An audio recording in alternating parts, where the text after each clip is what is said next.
Hello everyone. In this video we are going to study applications of inductive effect. There are total 5 applications of inductive effect. First, stability of carbocation, stability of carbocation, stability of carbon ion, stability of carbon ion, stability of free radical, stability of free radical, free radical, इसके बाद acidity and last में basicity. So these are some applications of inductive effect. इसमें acidity और basicity पे सबसे ज़्यादा questions पूछे जाते हैं. स्टेबिलिटी पे भी क्वेश्चन पूछे जाते हैं, लेकिन ज़्यादातर क्वेश्चन एसिडिटी एंड बेसिसिटी पे पूछे जाते हैं. तो इस वीडियो में हम क्या करेंगे, stability of carbocation, stability of free radical देखेंगे, और जो बाकी के एप्लीकेशंस है उसके लिए हम एक अलग वीडियो बनाएंगे. तो let's start with stability of carbocation.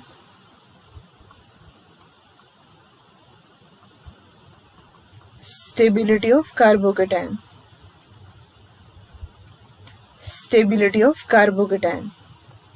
अब सबसे पहली बात, हमारा जो वीडियो है बॉन्ड क्लीवेज का, उसमें मैंने बताया था कि कार्बोकेटाइन होता क्या है. तो carbocation is trivalent electron deficient species, मतलब ये एक ट्राइवेलेंट स्पीसीज है. यहाँ पे इसको 3 बॉन्ड होते हैं और इसको इलेक्ट्रॉन डेफिशिएंट मतलब एक ऑर्बिटल क्या रहता है, एम्प्टी रहता है. तो इस तरह से इसको हम पॉजिटिव चार्ज की तरह भी दिखा सकते हैं, या तो एम्प्टी ऑर्बिटल या फिर पॉजिटिव चार्ज. तो इस तरह से ये स्पीसीज होती है, उसका शेप साइज हमने देखा है. तो यहाँ पे कवर करेंगे स्टेबिलिटी ऑफ कार्बोकेटाइन. तो ये स्टेबिलिटी ऑफ कार्बोकेटाइन किस तरह से रहती है, तो यहाँ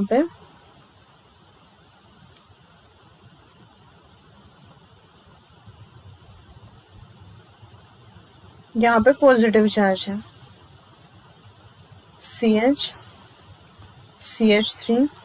CH3 positive charge, CH2 positive, CH3. यहाँ पे CH3 पे भी चार्ज पॉजिटिव है. तो यहाँ पे हम देख सकते हैं कि ये जो पहला कार्बोकेटाइन वो टर्शरी है, this one is secondary carbocation, this one is primary, and ये कार्बोकेटाइन नो प्राइम कार्बोकेटाइन है, मतलब उसको कोई और कार्बन एटम अटैच नहीं है. ठीक है. तो अब क्या होता है, यहाँ पे पॉजिटिव चार्ज है, मतलब ये जो कार्बन है वो इलेक्ट्रॉन डेफिशिएंट है. अब उसको कौन इलेक्ट्रॉन देगा, ये जो अल्किल ग्रुप है मिथिल ग्रुप, वो इलेक्ट्रॉन इस तरह से डिस्प्लेस हो जाएगा और इस कार्बन को क्या देगा, स्टेबिलिटी देगा bye displacement of sigma electrons. यहाँ पे कितने ग्रुप्स हैं, यहाँ पे 3 ग्रुप्स हैं. तो यहाँ पे कितना प्लस आई लगेगा, 3 आई लगेगा. ठीक. अब यहाँ पे जो कार्बन है वो सेकेंडरी है, यहाँ पे 2 ग्रुप्स हैं, तो ये 2 ग्रुप्स यहाँ पे स्टेबिलिटी देंगे.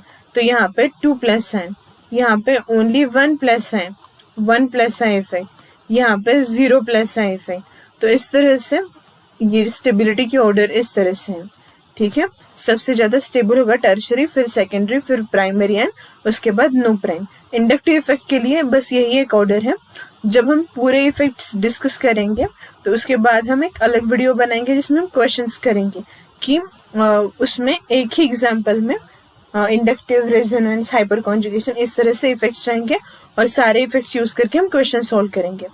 उसके लिए हम अलग वीडियो बनाएंगे. यहाँ पे हम सिर्फ क्या देख रहे हैं, एप्लीकेशंस ऑफ इंडक्टिव इफेक्ट. उसमें पहला एप्लीकेशन कंप्लीट किया, stability of carbocation.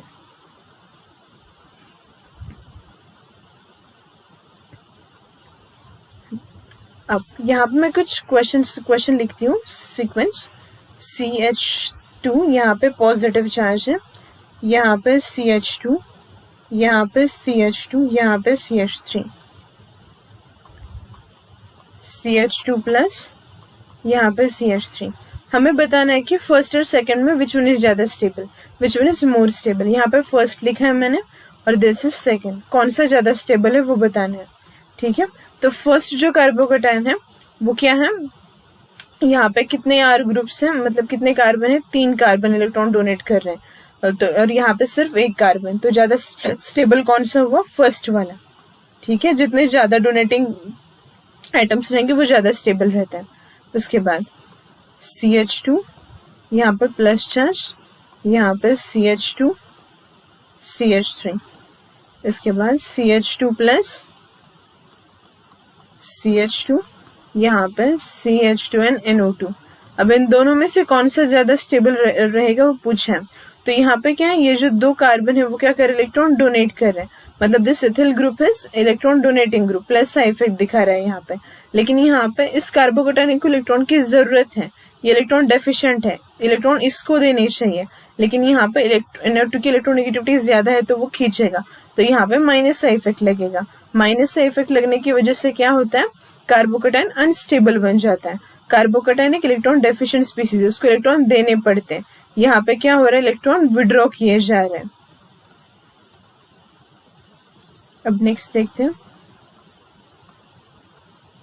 CH2 plus, यहाँ पे CH2 CH2 CH2 NO2, और सेकेंड ऑप्शन ये है, कार्बन पे पॉजिटिव चार्ज है, CH NO2 CH2 CH3। इन दो एग्जाम्पल्स में which one is more stable. जैसे कि मैंने आपको बताया कि इंडक्टिव इफेक्ट क्या होता है, डिस्टेंस डिपेंडेंट होता है, मतलब जितना यहाँ पे देखो कार्बोकेटाइन यहाँ पे है, ठीक है, तो इसको स्टेबिलिटी देने के लिए इसको क्या करना चाहिए, इलेक्ट्रॉन देना चाहिए, ठीक है। अब यहाँ पे क्या है, दोनों ही एग्जाम्पल में NO2 ग्रुप है, मतलब ये माइनस सा इफेक्ट दिखा रहा है, ठीक है, ये भी क्या कर रहा है, माइनस सा इफेक्ट दिखा रहा है।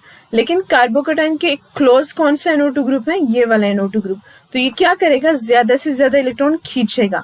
खींचने से क्या होगा, कार्बोकेटाइन लेस स्टेबल बनेगा, तो ये कार्बोकेटाइन बनेगा अनस्टेबल। अब ये जो NO2 ग्रुप है वो दूरी पे है, तो वो ज्यादा इलेक्ट्रॉन वो खींचेगा, उतनी इंटेंसिटी वो खींचेगा, लेकिन वो दूर है तो क्या हो जाएगा, वो उतनी अच्छे से इलेक्ट्रॉन खींच नहीं पाएगा, टाइम लगाएगा इलेक्ट्रॉन खींचने के लिए, तो ये क्या हो जाएगा, स्टेबल। तो first one is more stable then second one, ठीक है। अब इसके बाद यहाँ पे CH2 है, इस पे चार्ज है पॉजिटिव, यहाँ पे CH2 CH3, ये है फर्स्ट ऑप्शन हमारा। सेकंड ऑप्शन लिखते हैं यहाँ पे CH2, यहाँ पे पॉजिटिव चार्ज, यहाँ पे Cl लिखा, यहाँ पे भी Cl लिखा और यहाँ पे भी Cl लिखा। अब यहाँ पे क्या है कि हमें बताना है कि विच इज मोर स्टेबल।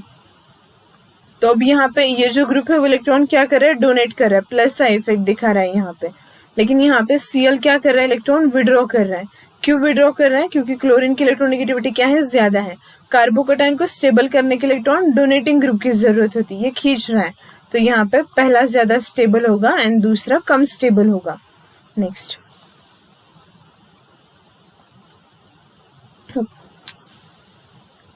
यहाँ पे देखते हैं stability of carbocation.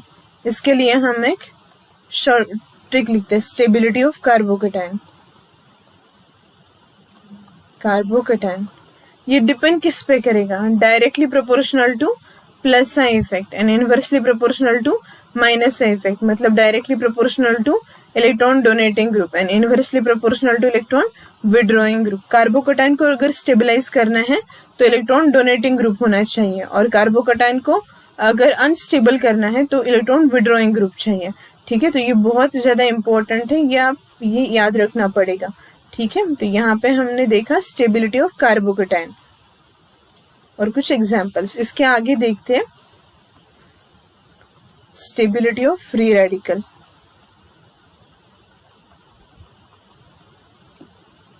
Stability of free radical,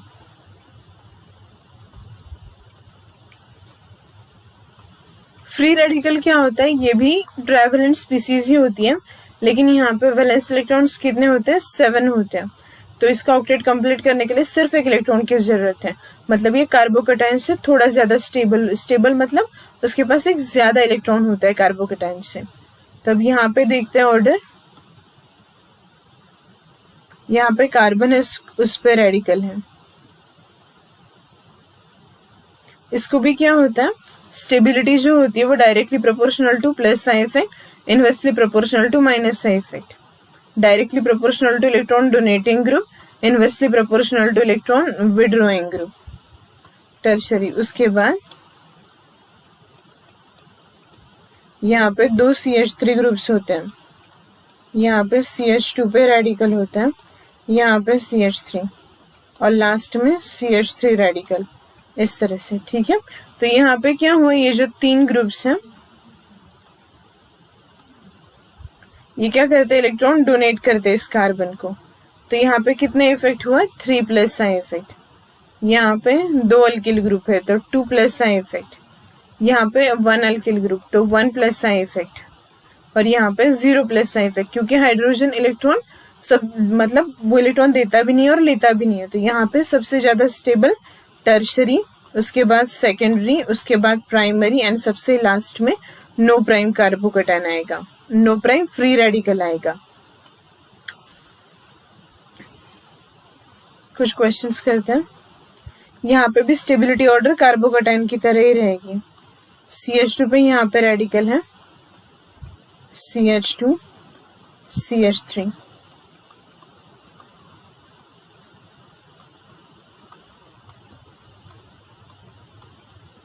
C triple bond CH।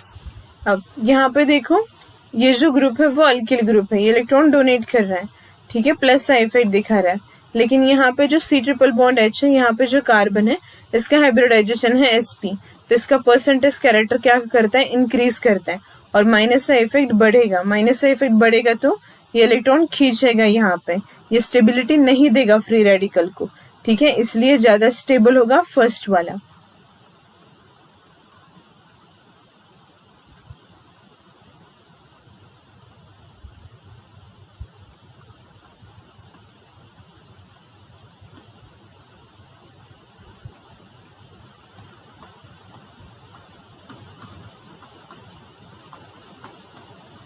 यहाँ पे C ट्रिपल बॉन्ड है, ठीक है, तो इस दोनों में कंपेयर करना है। तो हमें अच्छे से पता है कि NO2 का इलेक्ट्रॉन विड्रॉइंग इफेक्ट ज्यादा होता है, तो ये ज्यादा माइनस आई इफेक्ट दिखाएगा। और C ट्रिपल बॉन्ड है वो भी इलेक्ट्रॉन खींचता है, लेकिन उसका माइनस आई इफेक्ट NO2 से क्या होता है, कम होता है, तो वो कम खींचेगा, मतलब ये कम खींचेगा तो उसको थोड़ी सी ज्यादा स्टेबिलिटी मिलेगी, ठीक है।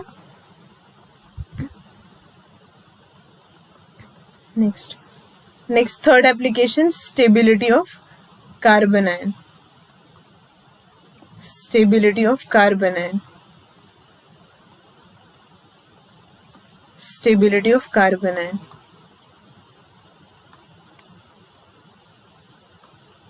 कार्बन आयन मतलब यहाँ पे कार्बन को 3 बॉन्ड्स रहते हैं और यहाँ पे एक निगेटिव चार्ज रहता है, इसका शेप पिरामिडल होता है, ठीक है। तो अब यहाँ पे स्टेबिलिटी ऑर्डर रिवर्स हो जाती है, क्यों रिवर्स होती है वो भी बताती हूँ मैं यहाँ पे।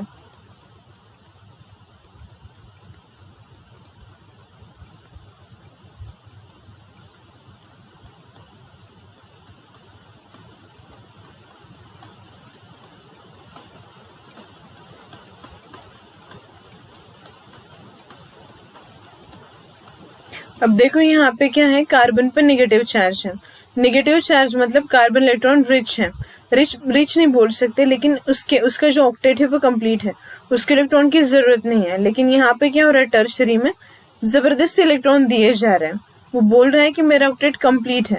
अगर किसी इंसान को भूख नहीं है तो हम उसको जबरदस्ती खाना नहीं खिला सकते, अगर खिलाएंगे तो क्या होगा, वो अनस्टेबल बनेगा, ठीक है। जिसको जितनी जरूरत है उतना ही डोनेशन मिलना चाहिए, लेकिन यहाँ पे ज्यादा डोनेशन हो रहा है, उसकी वजह से क्या हो रहा है, अनस्टेबल। तो stability of carbon ion is directly proportional to minus I effect, inversely proportional to plus I effect and directly proportional to electron withdrawing group, inversely proportional to electron donating group. तो ये इस तरह से है। यहाँ पे एक प्लस आई इफेक्ट है, मतलब यहाँ पे माइनस आई इफेक्ट होना चाहिए। तो इस तरह से ये ऑर्डर इस सीक्वेंस में है। जितना ज्यादा आप दोगे उतना वो क्या हो जाएगा, अनस्टेबल बनेगा, क्योंकि उसको जितने इलेक्ट्रॉन चाहिए उतने इलेक्ट्रॉन उसके पास हैं।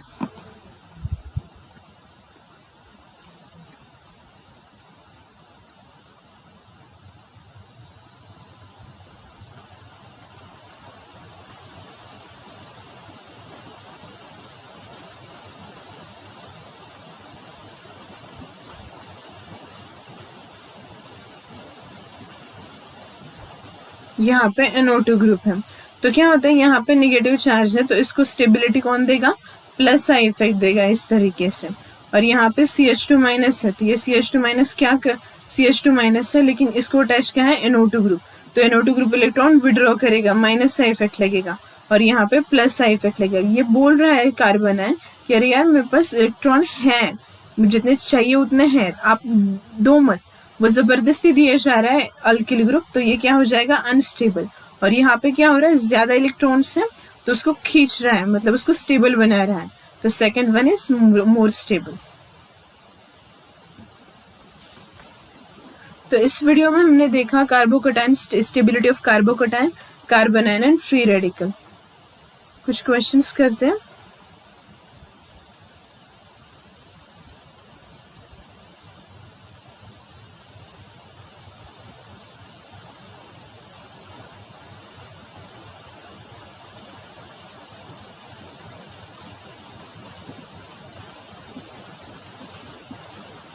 यहाँ पे कार्बन आयन लिखा है, ठीक है, तो carbon ion directly proportional to होता है, stability of carbon ion directly proportional to minus है, इनवर्सली प्रोपोर्शनल टू प्लस है।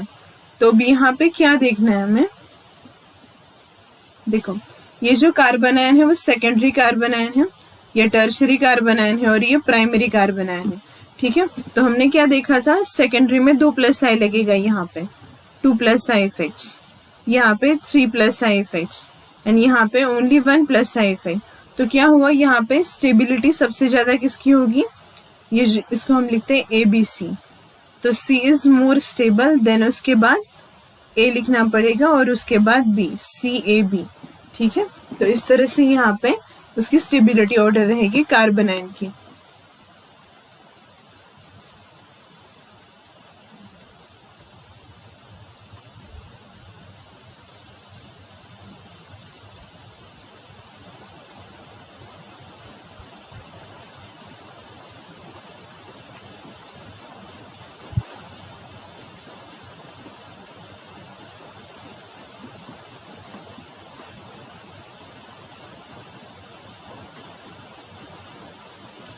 यहाँ पे नेगेटिव चार्ज है, ठीक है, तो ये नेगेटिव चार्ज है तो NO2 ग्रुप इलेक्ट्रॉन खींचेगा, मतलब यहाँ पे माइनस आई लगेगा और रिंग की वजह से प्लस आई लगेगा। यहाँ पे प्लस आई कॉमन है दोनों एग्जांपल्स में ड्यू टू रिंग, और यहाँ पे CH3 की वजह से प्लस आई लगेगा। तो प्लस आई लगेगा तो क्या हो जाएगा, इसकी स्टेबिलिटी कम हो जाएगी, तो answer first is more stable then second. अब इसके बाद देखते हैं,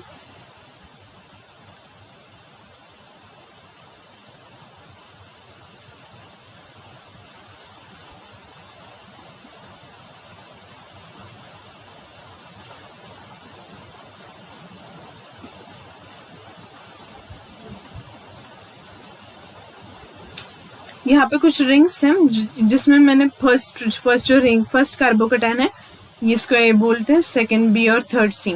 यहाँ पे ऑक्सीजन अटैच है तो ऑक्सीजन क्या करेगा, माइनस आई इफेक्ट दिखाएगा, माइनस आई इफेक्ट, और माइनस आई इफेक्ट से क्या होता है, कार्बोकैटायन अनस्टेबल हो जाता है। यहाँ पे ऑक्सीजन 1 2 एक कार्बन के बाद है, यहाँ पे 2 कार्बन के बाद है, यहाँ पे 1 कार्बन है बीच में और यहाँ पे 2 कार्बन है, मतलब यहाँ पे डिस्टेंस इंक्रीज हो चुका है, मतलब ये खींचने के लिए थोड़ा ज्यादा टाइम लगाएगा, मतलब थोड़ी सी स्टेबिलिटी मिलेगी। यहाँ पे ये जल्दी ही खींचेगा तो क्या हो जाएगा, कार्बोकैटायन और ज्यादा अनस्टेबल हो जाएगा। तो सबसे ज्यादा स्टेबल A, उसके बाद C, उसके बाद B। So this is stability order of carbocation, क्योंकि कार्बोकैटायन को स्टेबिलाईज करने के लिए कौन सा इफेक्ट चाहिए, प्लस आई चाहिए, और अनस्टेबल करना होगा तो माइनस आई। तो इस वीडियो में हमने 3 एप्लीकेशंस देखे, stability of carbocation, stability of carbon ion and stability of free radical, ठीक है। तो यहाँ पे एक चार्ट बनाते हैं, ये चार्ट हेल्पफुल रहेगा जब भी आप क्वेश्चन सॉल्व करोगे तब।